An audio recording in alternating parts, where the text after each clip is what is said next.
Hello everyone, this is your friend and host Vivek Saini and you're watching me again on Vibhu's Auto Vlogs. So स्वागत है एक और review का। पहले adjust कर लूँ अपने अकॉर्डिंग क्योंकि नई नई अभी गाड़ी मिली है मुझे।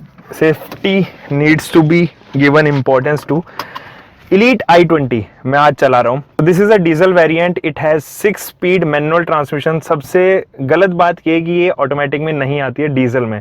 सबसे अच्छी बात ये कि अपने सेगमेंट में सबसे रिफाइंड इसका डीजल इंजन मेरे को लगता है। And when it comes to maneuverability of any car, this is one of the top listed car I have ever driven. So let's just start this review और देखते हैं कि क्या क्या चीज़ें हैं जो आज Elite i20 के बारे में मैं आपको बता पाऊंगा। देखिए इस टाइम ये आइडल कर रही है 900 RPM पे एंड इसका आइडलिंग पोजीशन पे भी इट हैज़ इनफ पावर। तो जो टर्बो एक्टिवेट होता है वो समवेयर अराउंड 1600 RPM के आसपास इसका टर्बो एक्टिवेट हो जाता है, जो बहुत खूबसूरत बात है इस गाड़ी की। मेरे को यहाँ से राइट लेना है। पावर फीडबैक मेरे को काफ़ी अच्छी मिल रही है। टॉर्क फिगर्स इस गाड़ी के टॉप मोस्ट हैं इस लेवल में। पहले इस गाड़ी की हिस्ट्री की बात करते हैं। 2008 में ये एक ऐसी प्रीमियम गाड़ी आई थी जब इस सेगमेंट में कोई भी प्रीमियम हैचबैक नहीं हुआ करती थी, तो लोगों को बहुत कंफ्यूजन हुआ उस दौरान क्योंकि बहुत एक्सपेंसिव ये गाड़ी थी।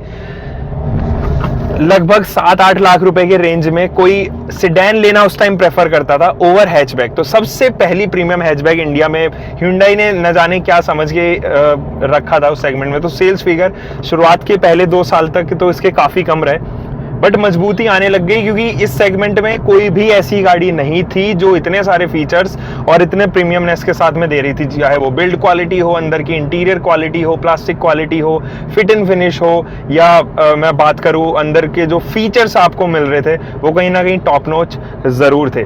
फिर उसके बाद होंडा जैज़ लॉन्च हुई तो कहीं ना कहीं मार्केट डगमगाया इस सेगमेंट का, क्योंकि एंट्री लेवल्स हैचबैक्स तो बहुत सी थी, जैसे स्विफ्ट हो गई, उसके बाद रिट्स भी एक ऑप्शन उस टाइम हुआ करता था। तो एंट्री लेवल हैचबैक्स तो थी, लेकिन जब प्रीमियम हैचबैक्स की बात आती है तो Honda jazz and Elite i20 were the top most. और उसके बाद फिर 2015 में लॉन्च हुई बलिनो। तो बलिनो ने काफ़ी हद तक दोनों की ही सेल्स ग्रैब करने की कोशिश की, लेकिन Elite i20 के अलग ही फैन फॉलोइंग है एंड बलिनो की अलग ही फैन फॉलोइंग है, एंड होंडा जैज़ जो कि ज़्यादा अपनी स्पेस के लिए मानी जाती है। देखिए अब शुरुआत करते हैं इसके डायनामिक्स की। जब ये पहले लॉन्च हुई थी तो क्लियर लैंप्स के साथ आती थी, कोई प्रोजेक्टर लैंप्स या LED DRLs उस दौरान ना तो नॉर्म्स में आया करते थे और ना ही उस दौरान मिलती थी। लेकिन जब इसका फेसलिफ्ट आया, एक जनरेशन, ऑल्दो मैं कहूँगा एक जनरेशन आई, तब गाड़ी में कुछ सुधार आने लग गए। प्रोजेक्टर हेडलैम्प्स इंक्लूड हो गए और LED DRLs आ गए 2015 में। पहले शुरुआती दौर में जब ये जनरेशन आई थी तब LED DRLs इसमें नहीं दिए गए थे, बट इसको दोबारा से इम्प्लीमेंट किया गया। अब जब ऑटो एक्सपो हुआ तो एक और इसका जनरेशन आना ज़रूरी था, फेसलिफ्ट जिसे मैं कहूँगा, एक फेसलिफ्ट आना ज़रूरी था क्योंकि आउटडेटेड होने लग गई थी, कुछ ना कुछ सुधार मांग रही थी गाड़ी। तो फरवरी में हमने इसका एक नया रूप देखा, उसमें चेंजेस कुछ आए, जैसे कि आपकी हेडलाइट यूनिट्स में कुछ चेंजेस आए।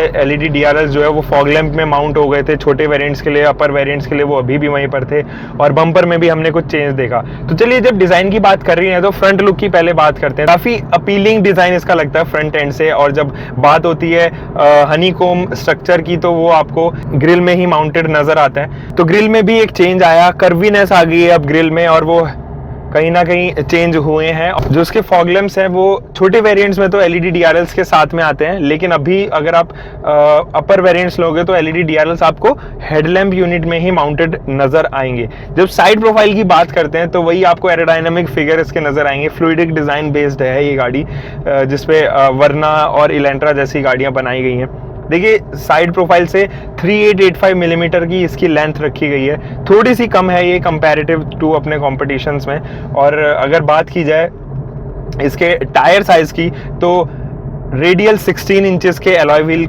आपको मिलते हैं टायर्स में, एंड 195/65 इनका एस्पेक्ट रेशियो है। साइड प्रोफाइल में ही आपको ORVMs में इंटीग्रेटेड नज़र आएंगे टर्न इंडिकेटर्स, एंड आपको कीलेस एंट्री का ऑप्शन यहाँ पर भी नज़र आता है। थर्ड क्वार्टर अगर आप देखोगे तो एक ब्लैकिश फिनिश दिया गया है जो थोड़ा अलग लग रहा है, आउट ऑफ द वे लग रहा है इस गाड़ी के साथ में।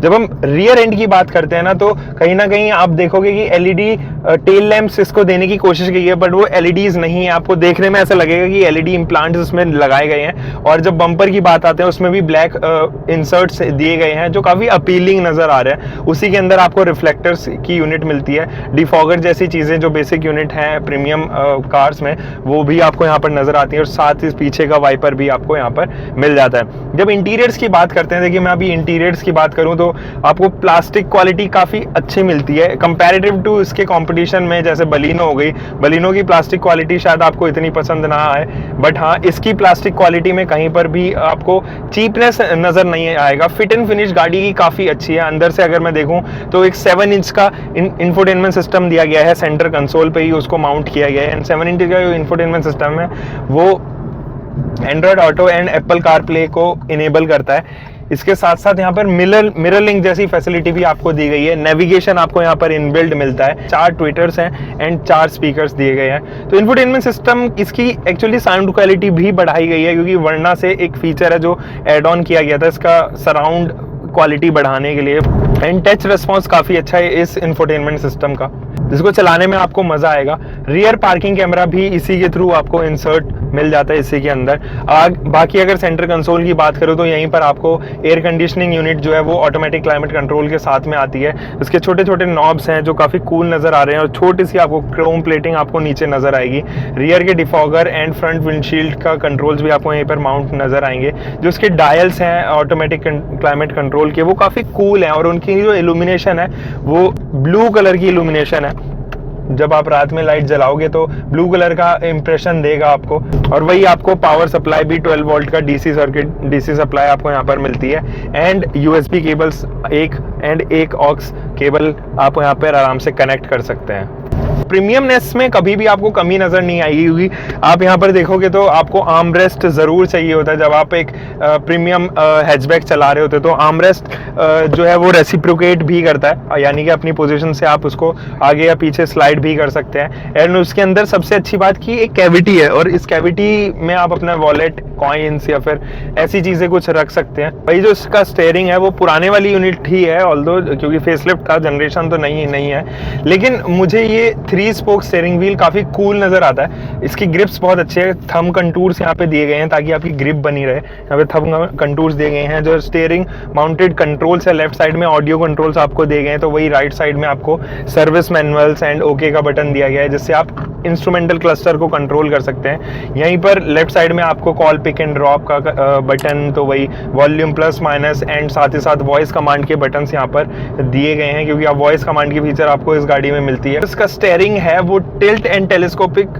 दोनों में ही आता है, जो ऑब्वियसली शॉर्ट एंड टॉल लोगों के लिए कभी प्रॉब्लम नहीं बनेगा उसको लेके। इंस्ट्रूमेंटल क्लस्टर में भी दोनों ही डायल्स मैच्योर वे में माउंट किए गए हैं। यहाँ पे अगर मैं देखूं तो लेफ्ट साइड में टेकोमीटर एंड राइट साइड में स्पीडोमीटर दिया गया है। 220 kmph की स्पीड लिमिट जो स्पीडोमीटर है उसमें दिखाई गई है। एंड जो टेम्परेचर गॉज है वो आपको टेकोमीटर में एंड फ्यूल गॉज आपको स्पीडोमीटर में यहाँ मिलता हुआ नजर आएगा। पहले इसका जो प्री फेसलिफ्टेड वर्जन था उसमें आपको एवरेज एफिशिएंसी या फिर माइलेज एफिशिएंसी नजर नहीं आती थी, लेकिन अब उसको इंट्रोड्यूस कर दिया गया है। तो अभी मैं बात करूं तो 12.5 kmpl का अभी इंस्टेंट मेरे को फ्यूल एफिशिएंसी दिखा रहा है। एंड डिस्टेंस टू एम्प्टी भी कुछ 120 किलोमीटर्स का यहाँ पर नजर आता है। आउटसाइड का टेम्परेचर भी वो यहाँ पर दिखाता है। तो काफ़ी सारी कूल फीचर्स आपको यहाँ पर देखने को मिल जाएंगी।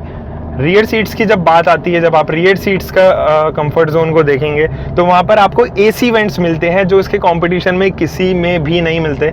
लेकिन इस एसी वेंट की एक खासियत ये है कि ये फ्रंट के ब्लोअर स्पीड पे ही डिपेंड करता है। ऑल्दो आप उसको पीछे से भी कंट्रोल कर सकते हो, लेकिन जो फ्रंट का ब्लोअर है उसी के स्पीड से आप अगर आप फ्रंट के ब्लोअर की स्पीड हाई है तो उसकी स्पीड ऑटोमेटिकली हाई हो जाएगी, अगर लो करोगे तो वो भी लो हो जाएगा। वो थोड़ा सा मुझे मज़ा नहीं आया बात में। लेकिन जो रियर के एसी वेंट्स हैं वो फ्रंट से ही कैरी फॉरवर्ड किए जाते हैं, वो उनकी एक स्पेशल अलग HVAC यूनिट नहीं होती है। पीछे की जो सीट्स हैं वो काफ़ी कंफर्टेबल मुझे नज़र आई। उनका लेग रूम जो है वो काफ़ी अच्छा है। आपको लॉन्ग डिस्टेंसेस में कभी भी प्रॉब्लम नहीं होगा। लॉग रूम अच्छा होने की वजह यह है कि इसको 2570 मिलीमीटर का व्हील बेस दिया गया है, जो इस सेगमेंट में सबसे ज़्यादा है। अंडर थाई सपोर्ट अच्छा होने की वजह से यहाँ पर जो लंबे लोग हैं उनको भी प्रॉब्लम नहीं होती है। एंड हेड रूम भी मैं डिसेंट ही कहूँगा, बहुत अच्छा हेड रूम यहाँ पर नहीं दिया गया है, बट हाँ लेग रूम आपको काफ़ी अच्छा मिलेगा। छोटा ही फ्लोर हम्प मिलता है, तो 5वां जना अगर आप बैठ रहे हो, ऑल्दो 5वें जने के लिए कॉम्प्लेक्सिटी कहीं ना कहीं डगमगाती है जब वो पीछे बैठता है तो, बट हाँ जब बात आती है कि आपको किसी स्मॉल डिस्टेंस को कवर करना है और आपको 5 जने जाना ही पड़ेगा गाड़ी में, तो उस वे में भी वो डिसेंट वे में बैठ सकता है, कोई ज़्यादा प्रॉब्लम नहीं होगी। हेड रिस्ट्रेन जो है वो एडजस्टेबल यहाँ पर आते हैं टॉप एंड में, एस्टा में, एंड इसी वजह से आप अकॉर्डिंगली शिफ्ट भी कर सकते हैं अपनी हाइट। अगर आप शॉर्ट है तो शॉर्ट पे उसको पोजीशन कर लीजिए। पीछे एक अच्छी बात ये है कि आपको आर्मरेस्ट वहाँ पर भी मिलता है, तो फ्रंट एंड रियर दोनों साइड ही आपको आर्मरेस्ट मिलेंगे। देखिए जब आप इतनी महंगी गाड़ी खरीद रहे हैं तो सेफ्टी हमेशा एक कंसर्न रहता है, तो उस वे में देखा जाए तो मेरे ख्याल में it is one of the most safest car in this segment. और अगर कंपटीशन की बात करें तो फ्री स्टाइल या एस्पायर जैसी गाड़ियां इसके सामने टिकती हैं। रीज़न बीइंग 6 एयरबैग आता है इसमें, एंड 6 एयरबैग फोर्ड ऑफर करती है टॉप एंड्स में। इसके साथ साथ डुअल एयरबैग्स आपको स्टैंडर्ड हैं, एबीएस जैसी फीचर आपको स्टैंडर्ड मिलती है, आइसोफिक्स भी आपको स्टैंडर्ड यहाँ पे दिया गया है, यानी कि कोई भी वेरिएंट आप खरीद लीजिए आपको ये सेफ्टी फीचर्स तो मिलने ही मिलने वाले हैं। जब इसके ट्रंक साइज की बात आती है, यानी कि आप कभी ट्रिप प्लान कर रहे हो किसी लॉन्ग डिस्टेंस पे, तो बहुत ही डिसेंट साइज का आपको यहाँ पर ट्रंक मिलता है। 285 लीटर्स का यहाँ पर ट्रंक दिया गया है, जो कि अपने कंपटीशन से बलिनो और जैज को छोड़े जाए तो ठीक है, बाकी जो इतना भी कंपटीशन है, फ्री स्टाइल हो गया या स्विफ्ट हो गया, जो एक्चुअली प्रीमियम सेगमेंट में ज़रा फॉल करते हुए झिझकाते हैं, जैसे स्विफ्ट है, फ्री स्टाइल है, फिगो है, ये ऐसी गाड़ियाँ प्रीमियम हैचबैक की कैटेगरीज में नहीं आती हैं ऑब्वियसली। बट जब इसके कंपटीशन की बात आती है तो बलिनो में 338 लीटर्स का बूट आपको मिलता है, तो 354 लीटर्स का आपको जैज में बूट मिलता है। जो इसके कंपटीशन है वो कहीं ना कहीं ट्रंक कैपेसिटी में तो ज़्यादा चले जाते हैं, बट हाँ ऑन द अदर साइड जो लोडिंग लिप है वो छोटी ही रखी गई है, ताकि आप इजीली अपना सूटकेसेस जो है वहाँ पर कैरी कर सकें या उठा सकें। एयरपोर्ट में आपको जाना है तो आप आराम से निकाल सकें और प्रॉब्लम नहीं आती है जब आपको छोटी लोडिंग लिप मिलती है। तो देखिए इंजन स्पेसिफिकेशंस की आप बात करते हैं, मैं डीजल इंजन चला रहा हूँ, तो पहले हम बात करेंगे इनिशियल पिकअप की।